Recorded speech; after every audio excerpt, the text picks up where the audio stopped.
Erste Mal ein Auszug, bitteschön, John.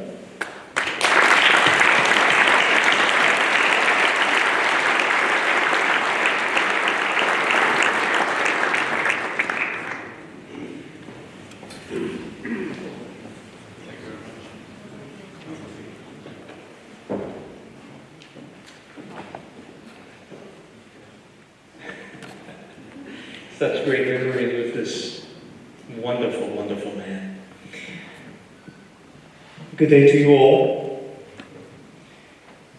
Dear Sigrid, beloved family of my friend, dear Natalie. Dear colleagues and companions, my name is Jonathan Lustein, and I stand before you today to honor a beloved friend. A most outstanding friend, I should emphasize, who has ascended to a special place in the history of martial arts. You know, historians have hitherto bickered, fought amongst themselves, over the question, is the history of mankind made by hidden undercurrents inherent to cultures and populations? Or is history made by the will and presence of mighty leaders? Now, Grandmaster Keith Kernspecht would certainly lean the argument towards the latter option. For he, and he alone, with the sheer will of his unusual personality, have come to transform the world of martial arts in Europe and elsewhere. We are here today to cherish and celebrate the legacy of the Emperor of Kung Fu, as he was sometimes called. Such is also the title of the biography which I am nowadays writing about the life of this exceptional man.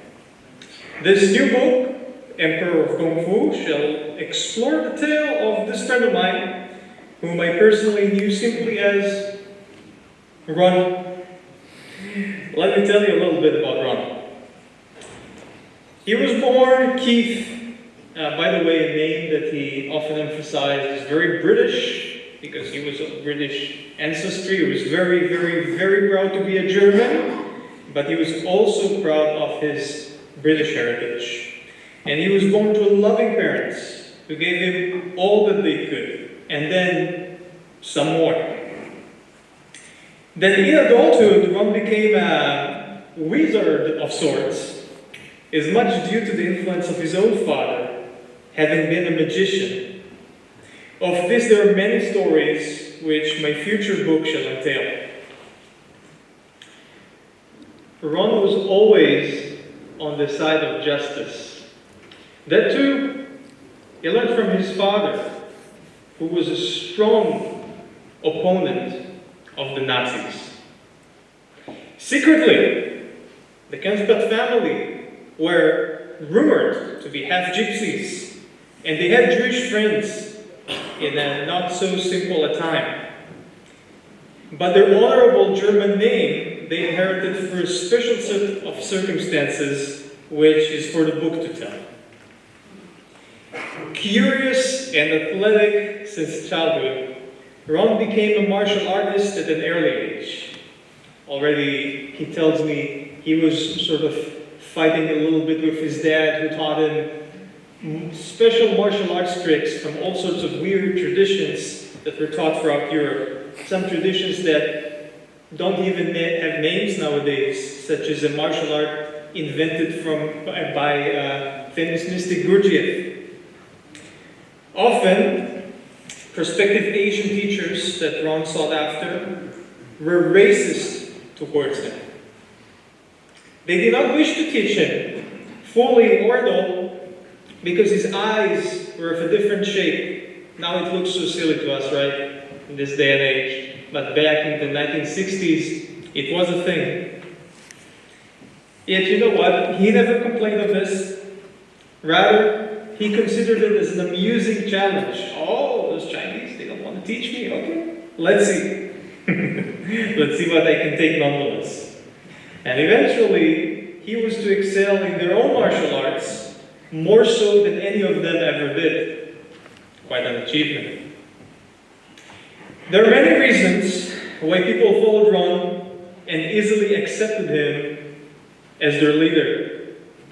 He was charismatic, knowledgeable, and the most excellent teacher. He furthermore had a terrific sense for business opportunities. He was shrewd. But the truth was that Ron became popular, most of all, because he was kind. There was this inborn ability to Ron, you see. An ability created from sheer empathy. He was able to make almost anyone feel at home with him. Just look at this picture. I've known him, I don't know for how long by then, but he felt like family to me. For many, he espoused the feeling that he was akin to their surrogate parent. I was honored to experience that as well. Ron had truly been the father of many. And I think many of us are sitting or standing in this room today. He was called also the grandfather of Wing Chun in Europe. In my opinion, even such a title is too minuscule to describe his immense contributions. For this man, with the many wonderful Sifus he certified, they're all together responsible for the dissemination of Chinese martial arts to millions of people. Millions. This went well beyond Wing Chun. The widespread positive influence of the EWTO had catalyzed a massive revolution in the world of martial arts as we understand it today. I shall explain this more in depth in the biography to come. Even in old age, Ron's skills were superior. Everyone here who've touched hands with him know this. He left us at the peak of his abilities and understanding, which I find to be quite remarkable at any age. As a great pioneer, legacy was often on Ron's mind. His vision for Wing Chun was to see it return to its original, internal roots.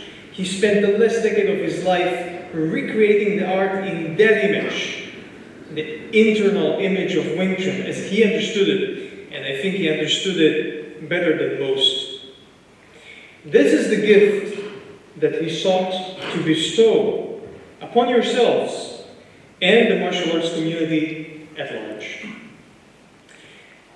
Grandmaster Kernspecht shall remain a legend in his time and a myth for many more generations to come. When I practice and teach, I often think about his benevolence and the lessons he taught me. May his spirit continue to oversee us all and guide progress into everlasting prosperity. Now just 2 or 3 sentences, not off the page, but from the heart. I often explore this man's incredible life story, and there is something that he asked of me personally as his biographer. He asked me, Jonathan, tell me what is my secret of success. He actually couldn't figure it out. It was so natural for him. Life just happened. And if he was to listen to the speech of mine, he would tell me, Jonathan, this is too complicated. Make it simple. And so let me make it simple for you. why was this man successful? There are numerous reasons. I can talk about them. I'm writing a biography about him. It's going to be a long book, super interesting one, but you know what? Two things. He did what he loved with all of his heart. And by that I mean, he spent almost every hour of every day in his life pursuing what he loved most, with passion. And that passion drew people in, like gravity. And he was a massive planner. And many flocked in his direction because of it. But more so, and that is the second part, that man attracted people and became their leader, and we are here because of him today, as throughout his life, he was not looking to ask, what can I gain from this? Rather, instead, as he told himself, as he had proven throughout his life, what he really always most desired of all is to share his passion with you, with us, with other people. Those things that he really deeply loved, the martial arts, especially the Wing Chun, the internal Wing Chun, the magic hands of Kan Fu, his vision for the future, for you, his legacy.